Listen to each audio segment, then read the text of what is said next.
Wish in One Hand, a short story by Joe Schwartz. There was a time I wanted to be able to play guitar, like really play guitar. Eddie Van Halen play guitar. Christ almighty, I must have practiced until my fingers bled. And all that hard work for what?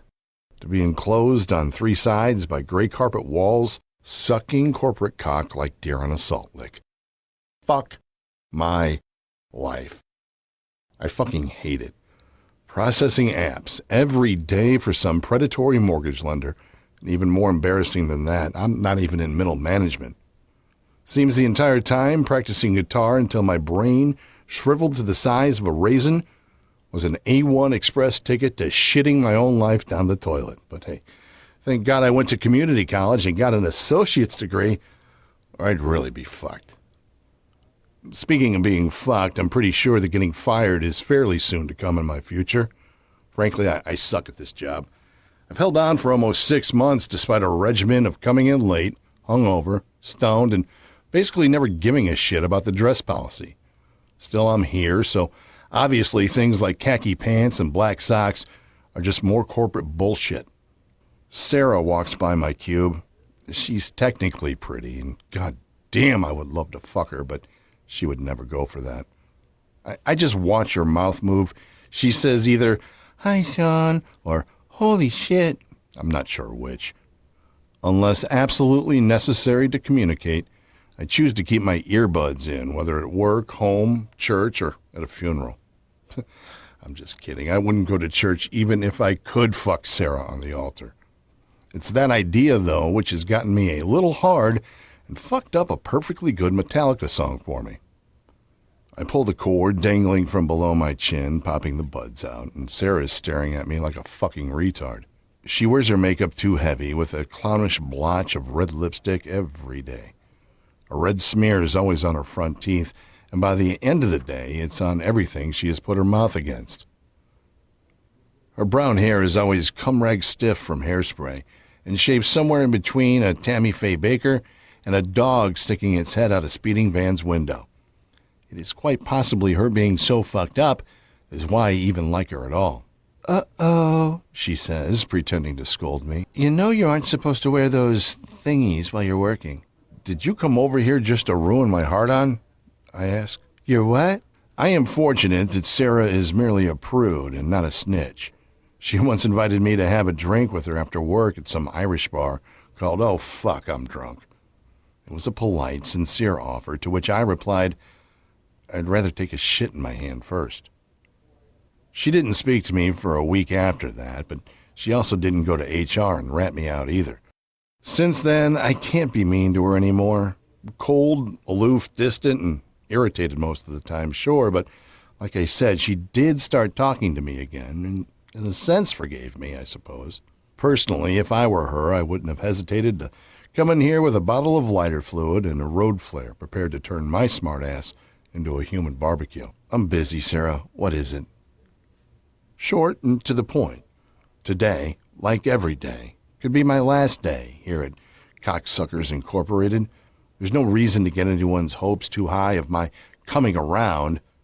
Around here, that's known as selling out, working here while hating every minute of it. "There's cake in the break room?" Sarah says, her voice lifting like she might break into song. The elusive break room is where we eat our lunch and enjoy free company coffee that has a distinct metallic aftertaste.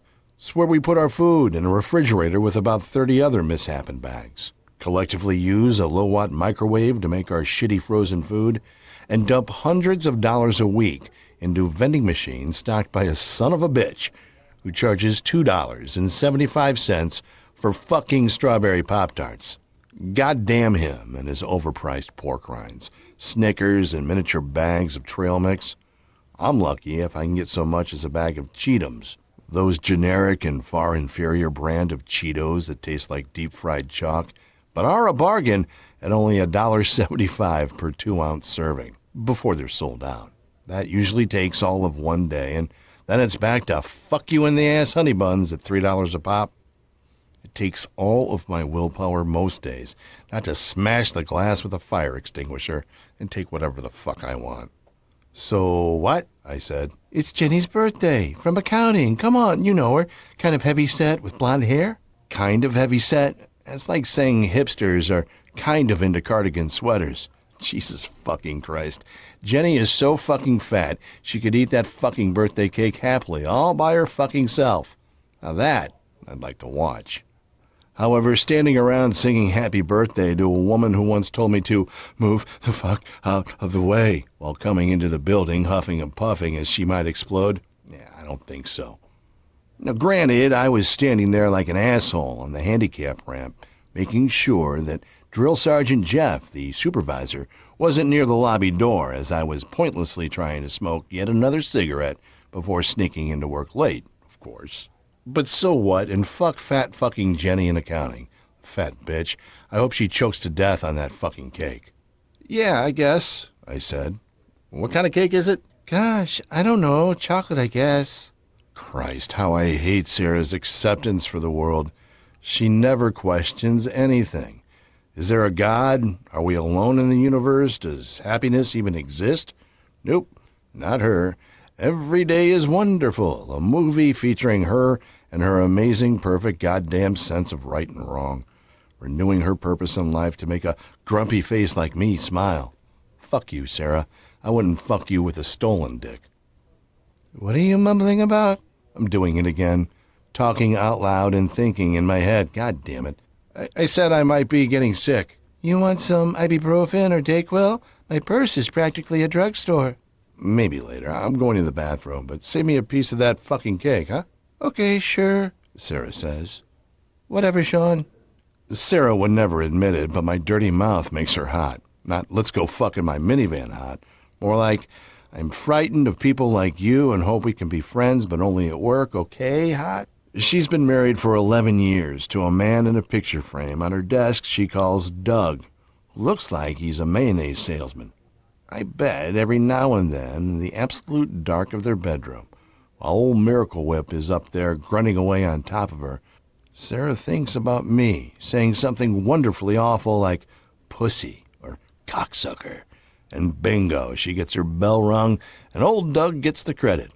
At least that's what I hope is going on. Drill Sergeant Jeff is mad-dogging me when I get up from my desk. He doesn't like me, but turnover for data entry clerks in this place makes working at McDonald's look like a better career option. His crew cut is as vulgar as his bright-colored short-sleeved dress shirts with a fucking American flag stitched right above the pocket. I cannot count the times he's leaned over me at my desk, practically shoving his fucking flag in my face to look at my computer screen. He never seems to find anything wrong and never tells me what the fuck he wants. I try to ignore him, but he is such a colossal asshole, I wouldn't be surprised if his mother still daydreams about getting an abortion. He looks at his watch to intimidate me as I walk past. Whatever. If going to take a dump on company time is a crime, then nobody here should keep their job. Currently, I'm on the bubble with 2 write-ups. Once, for the time I screamed, "Motherfucker!" like I was on fire in the break room when the last bag of Cheetums got hung up on the vending machine's corkscrew. If that Bible-thumping bitch Crystal hadn't been in there, I bet my left nut no one would have said shit. The other time was for vaping in the men's room. Drill Sergeant Jeff saw that one with his own eyes. It did not help a damn thing. I laughed when he caught me sitting on the commode, looking at me like a fucking pervert over the stall wall. In just a few minutes, everyone will be going into the lunchroom to wish Jenny a vaguely happy birthday while taking a piece of her block-shaped cake before aimlessly walking around to bullshit with each other until Drill Sergeant Jeff finally puts an end to it. Of course, that will be at least a good hour from now. Christ, while they're at it, the company might as well pay us to go home and get high. It's not like we're going to be worth a shit for the next 4 hours afterwards anyway. Harvey, my only friend here at Cocksuckers, Inc., is standing next to his black mesh ergonomic office chair. I watch admiringly as he climbs on top of his cubicle's gray desk that deliberately matches the gray walls surrounding it. Everyone here has exactly the same setup in their so-called offices. Same computers, same phones, desks, pens, pads of legal paper, and avant-garde black 3-drawer filing cabinet. None of us have anything to keep in the small filing cabinets. The women keep their purses in them, but mostly they're just fucking empty. It wouldn't surprise me if one of the rich assholes on the board of Cocksuckers, Inc. has a brother-in-law who also happens to have a warehouse full of these worthless 3-drawer filing cabinets stacked to the rafters. It's how these things work. From the carpet we walk on to the toilet paper we wipe our asses with, someone is getting paid. And the line from that person to some worthless prick on the board of directors might be as crooked as a snake's dick, but it ain't complicated. "Hey, Harvey," I said, "you want some cake?" Harvey is an interesting guy. If you think grown men who live with their mother and never learned how to drive, who insist on riding their 10-speed Schwinn to work regardless of heat, snow, or driving rain are intriguing, I have to hand it to him, though. He's never late. One time when 2 Milky Way bars fell out of the machine, I gave him the extra one. Harvey didn't say a word when I put it on his desk. The next day, I found a worthless Wonder Woman comic book, indisputably from him, in the seat of my black mesh ergonomic office chair. "You can only take so much, man," Harvey announced. "They can't do this to me." "Hey, I feel you. You want to go get some cake before fat fucking Jenny eats it all?" "If Mother and Roger think I'm just going to leave so Roger can have his precious pool table, they got another thing coming." "Just what in the hell do you think you're doing?" Drill Sergeant Jeff shouts over the cubes at Harvey. I don't think old Harvey heard him, but I sure as hell did. No reason for both of us to get in trouble regarding Harvey's methods for attention. "Okay then," I said. "Good luck with all that shit. If you think about it, save me a piece of that cake." I walked away, knowing Drill Sergeant Jeff was pissed, stomping towards Harvey like he had a hot poker stuck up his ass. Christ on a crutch, how I pitied Harvey, standing up there all alone, outraged on the top of his desk. Always the quiet guy, the weirdo who sat alone as much as by choice as by group ostracism. The rumor I heard last year was he kind of went overboard trying to get some loving from a new gal who'd been stupid enough to say good morning to him every day with a big old ain't life grand smile, despite Harvey's raging scalp psoriasis and a particular disregard for personal hygiene. She filed a complaint with HR the day after she found a handwritten note from Harvey pinned to her apartment door. 2 days later, when she found her cat, more precisely his furry little decapitated head gift-wrapped in a box on her kitchen table, she promptly moved to another state. The police declared Harvey a person of interest, but soon enough they had better things to do than solve the case of Mr. Mitten's last surprise party. The men's room is completely empty. Thank God for cake. My vape is ready to go as I lock the handicapped stall. I watch a white cloud of steam rise above my head like my own personal thundercloud. That's when I hear the popping. A couple in a row, then another, and maybe 5 seconds later another. Why in the fuck would some asshole bring firecrackers to work? That's just stupid. There's a loud scream and another pop before the fire alarm goes off. The siren is so fucking loud it can be heard outside. The building is required by law to test the alarms every quarter, which means we all get to go stand outside with our collective thumbs held up our asses until the all clear comes. The best part, though, is that Drill Sergeant Jeff counts said emergency procedure as one of our 2 breaks for the day. What a guy. The strobing light installed in the bathroom is for the deaf in case someone hearing impaired is taking a shit while this drywall death trap of a building becomes a 4-alarm casket. It's like I'm in a goddamn disco, high on angel dust, trying to see where I'm going. I put my hand against the bathroom door, and it's cool to the touch. That is mildly reassuring. The building is probably not burning down, so what in the fuck is going on? I slowly pull the door back. The bright pulsing of those stroke-inducing lights are going full tilt out here, too, but at least it's mitigated by dozens of overhead soft white fluorescent bulbs. There's a sharp smell in the air. The scent is as familiar to me as patchouli oil is to hippies. Gun smoke.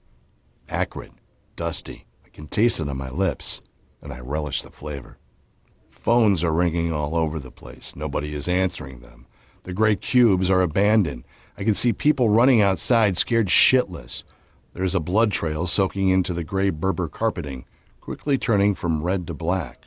I follow it. The stains dead end at Drill Sergeant Jeff's office door. The glass is covered by a full-length set of mini blinds he's never bothered to open since I started working here. The handle turns with no resistance. I can hear wet wheezing from behind the desk. Drill Sergeant Jeff is collapsed there, with a hole the size of my fist in his chest. Lucky for him, the bullet missed the American flag on his shirt. Instead of instant death, it looks like Drill Sergeant Jeff will get to live an enormously painful extra 5 minutes. Bending over him, I pat his pockets, trying to find his keys. Harvey, He gasps. it's Harvey. Call. No shit, Sherlock, I say. You really should have been nicer to him. I find the keys in his left pants pocket and pull them free. The janitor probably has less keys on his ring. It doesn't matter. I only need one, and its distinct size and shape are as easy to find as a 10-story needle in a haystack. Drill Sergeant Jeff surprises me, though, weakly grabbing me by the throat. I could easily knock his hand away, but that wouldn't be very sporting of me. My philosophy? Everybody. You should get one last fuck you. Or what's the point of suffering through all this shit we call life anyway? You, He says. I watch the light go out of his eyes as his hand relaxes, falling against a black avant-garde 3-drawer filing cabinet. Flush to the wall, there is a much larger 2-door cabinet, gray, of course.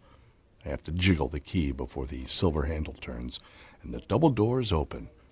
There is a small tan box on the top shelf, and I take it and set it on the desk. The key to it is nothing more than a piece of sheet metal pressed into the shape of a key. I could easily smash the lightweight box open on the floor, but that would be suspicious, which could lead to questions I'd rather not answer, and seeing as Harvey is doing all the heavy lifting for me, it's the least I can do for him. The lockbox is filled with petty cash, neatly sorted by denomination in a black tray especially designed for the task. I take the cash, placing each stack on top of the next. I had figured out a while ago that the vending machine belonged to Cocksuckers Incorporated. The janitor clued me in behind the dumpster one night after work when I let him hit off my grape vape. Cannabis oil is not usually my thing, but I'd gotten the shit for free at a party. Got a hell of a buzz off the icy, sticky grease, but the janitor, he was higher than giraffe pussy when he told me about Drill Sergeant Jeff's early bird routine. Every Friday, regardless of holidays, hailstorms, or the second coming of Christ, 15 minutes before we opened, Drill Sergeant Jeff took every dollar out of that vending machine, went to his office, got his secret lockbox, and presto, he got his.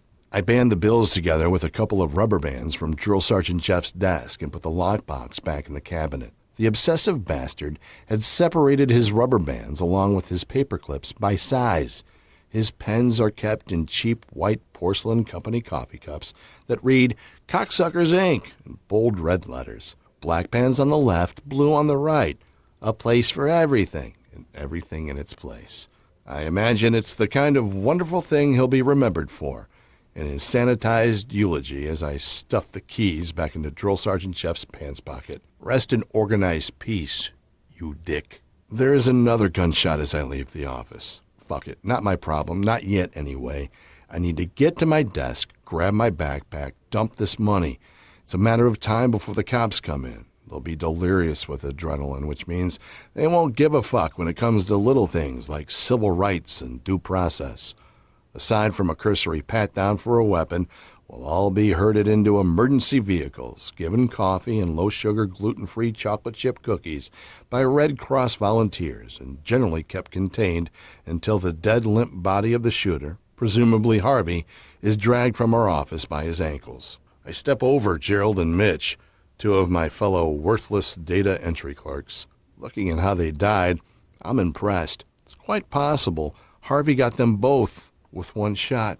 At my desk, I reach blindly underneath for my backpack and goddamn near shit myself when a hand grabs me by the wrist. I fall to my knees, trying not to freak out when I see Sarah.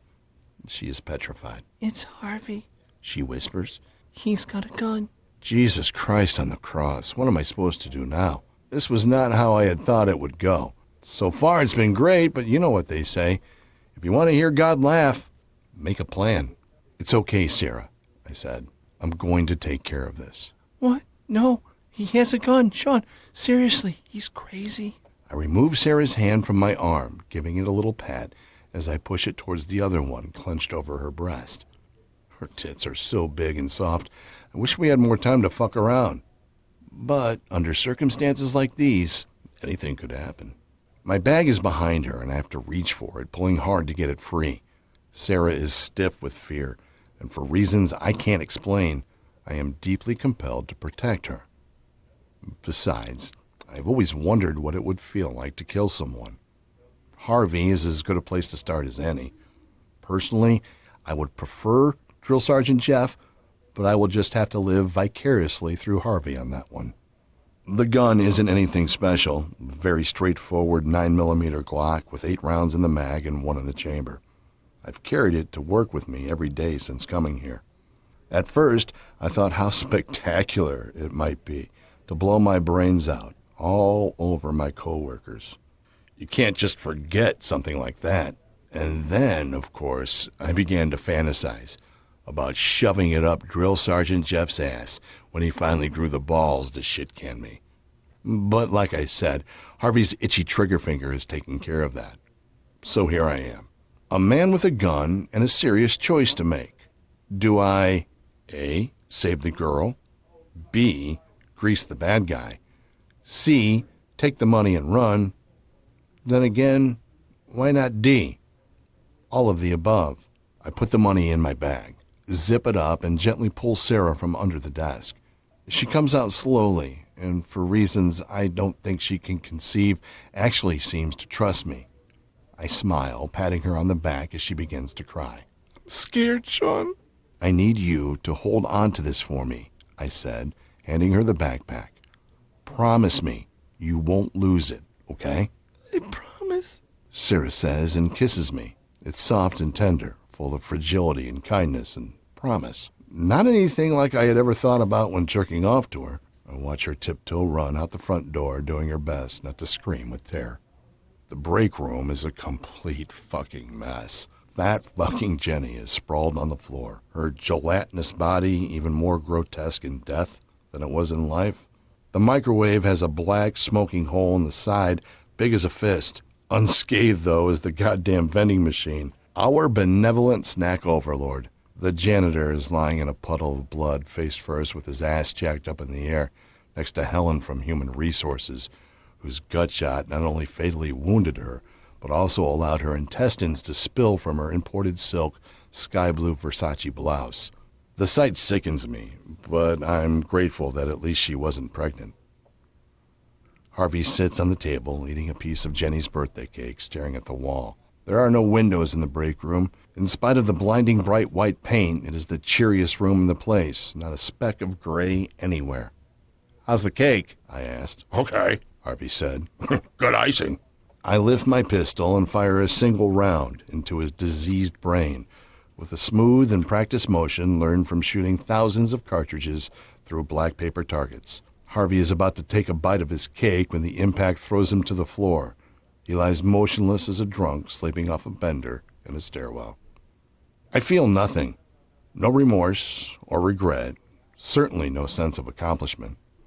And then it hits me. I point my gun at the vending machine and fire every bullet I have left through the glass, through the alphanumeric controls, through the coin box, the chips, the beef jerky, the gooey apple pies, and the fucking tiny bags of pretzels. I toss the gun into the now open machine and take out a pristine, brand new, not for resale, Mylar balloon silver package of strawberry Pop-Tarts. Christ, I hope to God they don't decide to make me the supervisor after this disaster. Me? Sitting in Drill Sergeant Jeff's chair?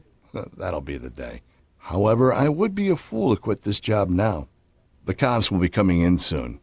Later, Harvey's full given name will be repeated on the news for hours, maybe days, until Mother Nature takes an enormous shit on mankind, or another Harvey removes half a dozen or so of his fellow human beings from planet Earth. Until then, these fucking Pop-Tarts are without a doubt the best fucking Pop-Tarts of my entire fucking goddamn life. The end.